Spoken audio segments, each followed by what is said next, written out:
Morning guys, just come in the shed, not something I usually show you because it's a mess, but oh dear, look at that. Oh, you can actually see that the wasp is in there.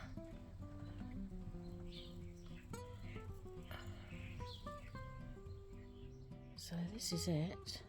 Unfortunately I broke one side of it, don't know if you can see. Yeah, broke one side of it. But it is so delicate. It is beautiful. It's like tissue. And I know that a lot of work has gone into making that. And these can end up the size of a rugby ball. So I'm glad I spotted it when I did. I feel bad for the queen wasp because she's just trying to survive.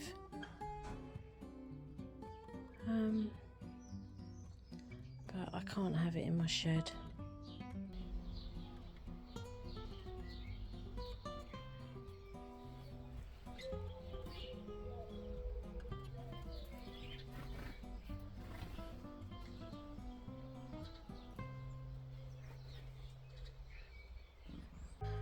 Back in the greenhouse and everything's looking fabulous, but look at the beans from last time. Now got most of the runner beans up, certainly all the cobra are up, even the golden gate are starting to poke through. I just want to show you the difference 36 hours makes. So these are the runner beans,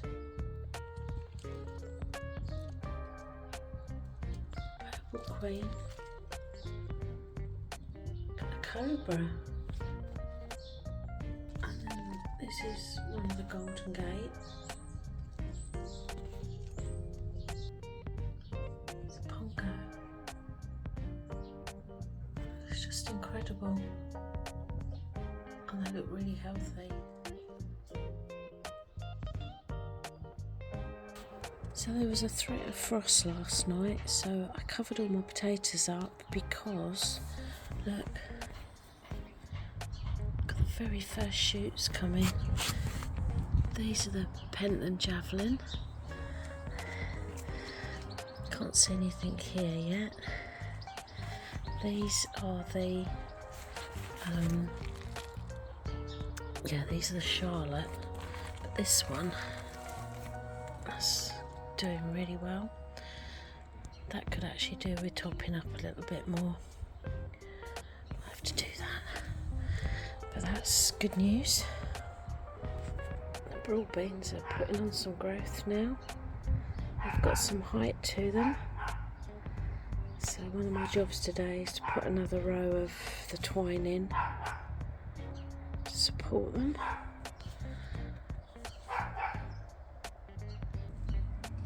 The onions are looking good. You can literally see a difference every day now. Which is quite exciting.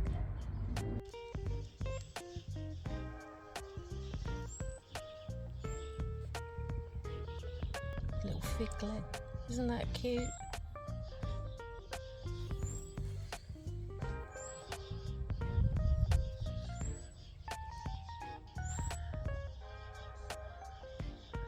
The raspberries.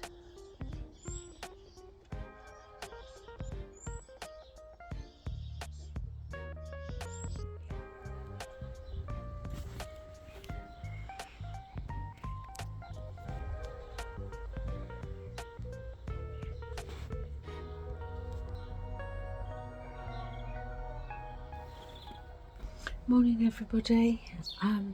It's a bit nippy this morning. It's only 8 degrees. I've got a cardigan on because I was quite cold. Now, they say you learn something new every day, and I don't know how this has passed me by until now. I have been growing vegetables, well, fruit and vegetables, probably 20-25 years, maybe even longer. Sort of dabbling to start with and much more serious over the last 10 years.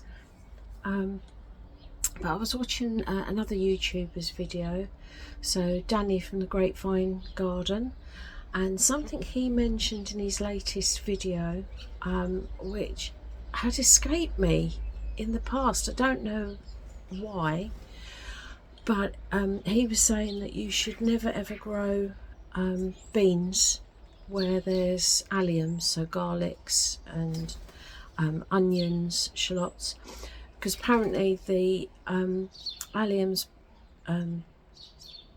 they deposit chemicals into the soil that interferes with the growth of the beans.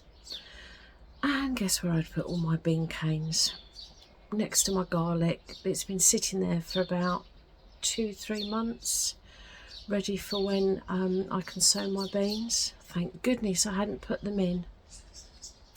So with the help of my son, we've just moved it to a different position to get them right away from all the alliums.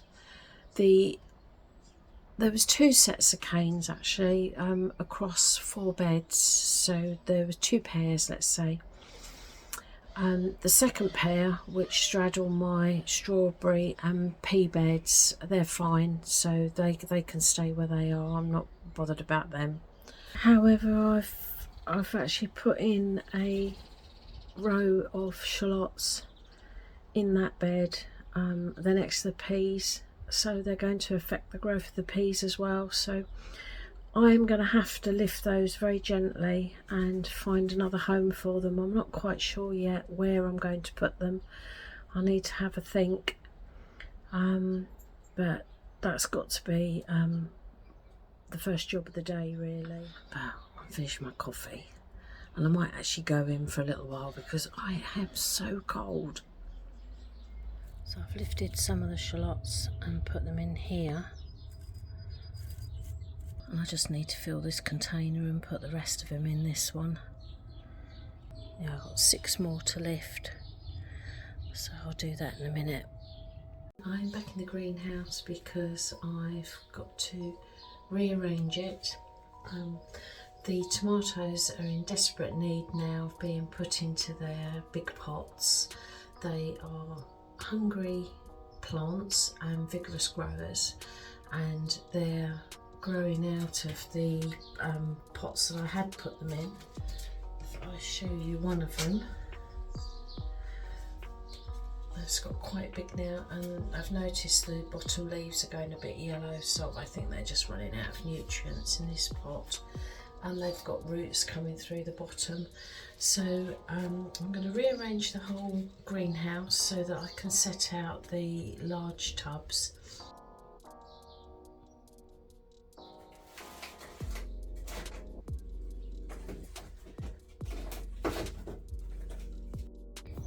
Right, so first step is I've mixed up the soil. This is 50 litres of garden compost and 25 litres of farmyard manure. I've mixed it as much as I can, so I'm going to fill up the large pots.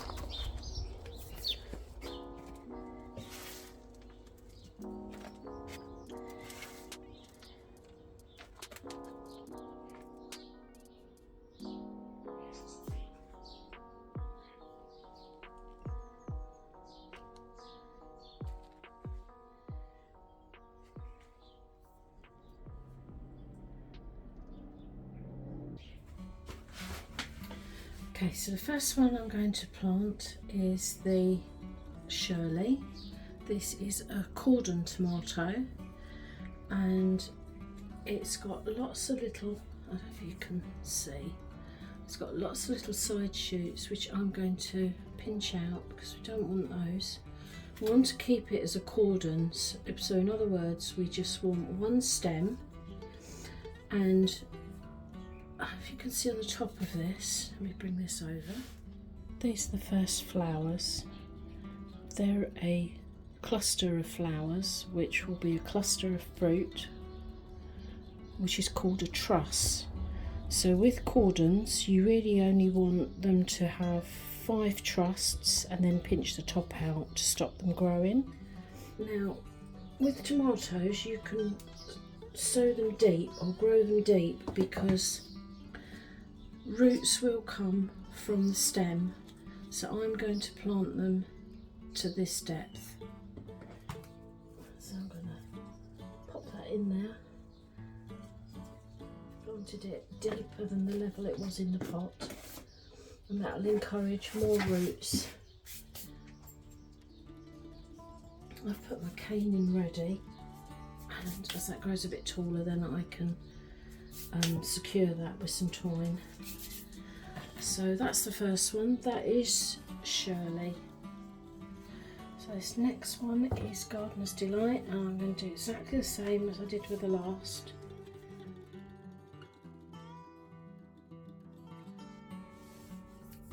So that's the Sun Gold, and again that's got flowers on it already. So the last one I'm putting in is the Roma, which is the sort of the Italian plum tomatoes. This is a bush variety, so this has a different growing habit. Rather than a vine, this will just grow to a certain height. It's what's known as a determinate, so it's got a set height that it will grow, and it will bush out, whereas the others are indeterminate. They're vines, they will just keep growing. So let's get this one in.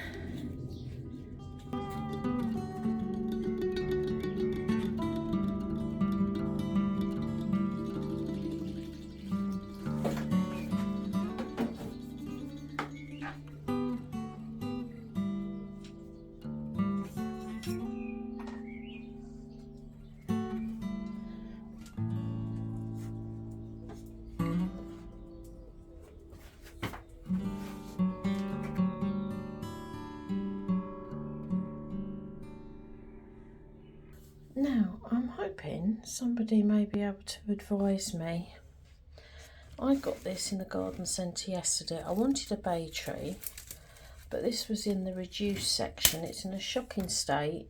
It needs all the dead leaves cutting out. But is that multiple plants? Or is it one? It looks to me like they're all individual plants. If anyone's got any advice, then let me know before I do anything with it.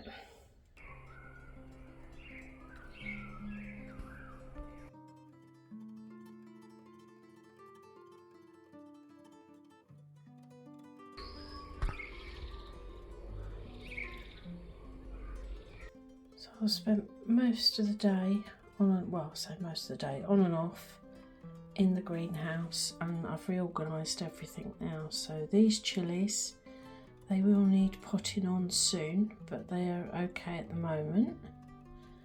That's my problematic bay, if anyone's got any advice on that. Leeks, Tigerella tomatoes, gosh, they're growing so fast. Look at that.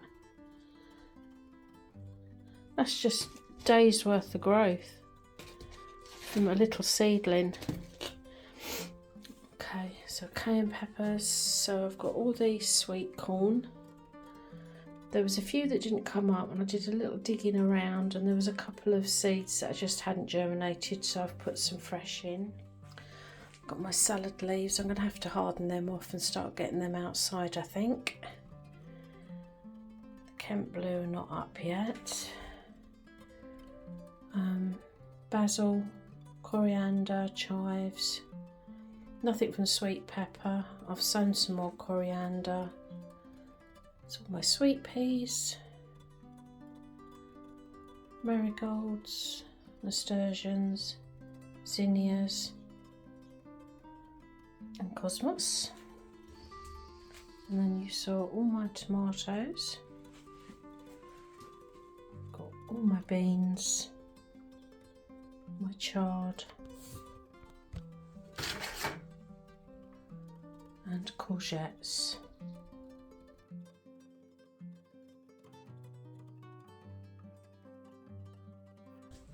Yeah, the greenhouse is tidy. I couldn't stand the mess anymore, so That looks a lot more organised.